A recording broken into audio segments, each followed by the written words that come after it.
आज ना चेहरा माझा पूर्ण पडल्यासारखं दिसणार आहे तुम्हाला. का सांगते तुम्हाला पुढं, आणि माझ्या आयुष्याला एवढं वैतागले का तुम्हाला ते पण पुढं सांगते. आणि आजपासून थोडंसं म्हणजे 2-3 दिवस झालं माझं रुटीन थोडंसं चेंज झालं आहे. गरम पाणी, मध आणि लिंबू घेते.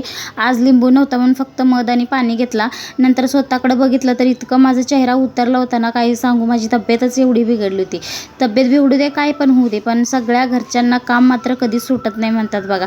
एकटी करणारे असेल, बाकीचे काय लहान किंवा काही कोण नसेल दुसरे करणारे म्हटलं तर एकटीवर एवढं जबाबदारी पडतात की नाही, काय सांगायला नको. पहिल्यांदा तर सगळ्यांना चहा नाश्ता वगैरे दिला. मग नंतर मी थोडं फरशी वगैरे पुसून घेतलं. आजारी असू दे, काय पण होते, पण घरातली कामं बायकांनी का चुकत नाही म्हणतात. तसंच माझं पण काहीतरी आहे. म्हणजे काही कोण असं नाही, दुसरं मुलं पण लहान आहे त्यासाठी. इथे ह्या बाईचं रडगाणं चालू होतं. त्याला मी आज थोडंसं मारले होते, कारण की दोघं भाऊ बहिणी एवढं भांडण करत होते ना, मला तर बरं नव्हतं आणि मला चिडचिड होत होते. नंतर मी दवाखान्यामध्ये आले. इतकं मला गोळ्या औषध वगैरे लिहून दिलं आणि बाहेर टेस्टिंगला पण सांगितलं, ते टेस्ट वगैरे करायचं. गोळ्या तर 250-300 रुपयाची गोळ्याच दिली. ही शूटिंग करायचं स्वतःच केली. इथं 2-3 किडनी, लिव्हर, पोटाचं सगळंच असं म्हणजे टेस्ट सांगितलं होतं.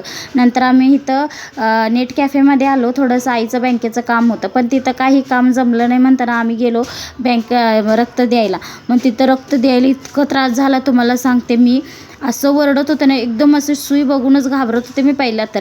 ह्यांचं अहोंसात एवढं जोरात पकडून ठेवला होता ना, लई जोरात असं सुई म्हणजे घुसवले होते त्यांनी. जोरात मी ओरडत होते.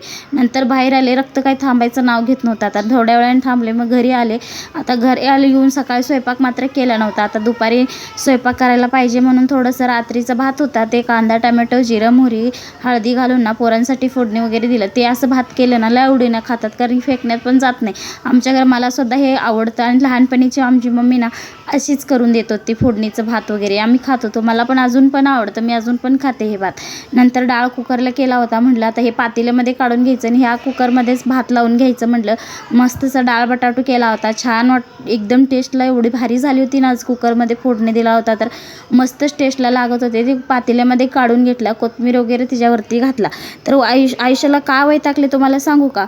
एवढं दुखणं मला आहे ना, काय सांगायला नको. आता आयुष्य नको वाटत आहे मला. जे एवढं त्रास व्हायला पित्ताना तर इतकं घाईला आणलंय ना मला, काय सांगायला नको. एवढं घाईला आणले म्हणून आयुष्याला एवढं कंटाळे, म्हणून आयुष्याचं एवढं कंटाळा आल्यासारखं झालं. सारखं दुखणं तिच्यामुळेच कंटाळा आल्यासारखं झाले. बाकीच काम काय सुख म्हणून काहीच नाही आहे, म्हणून इतकं आयुष्याचा कंटाळा आलेला आहे. तर आजचा व्हिडिओ एवढंच असणार आहे. पुढच्या व्हिडिओमध्ये भेटू. लाईक आणि सबस्क्राईब करा. चला बाय.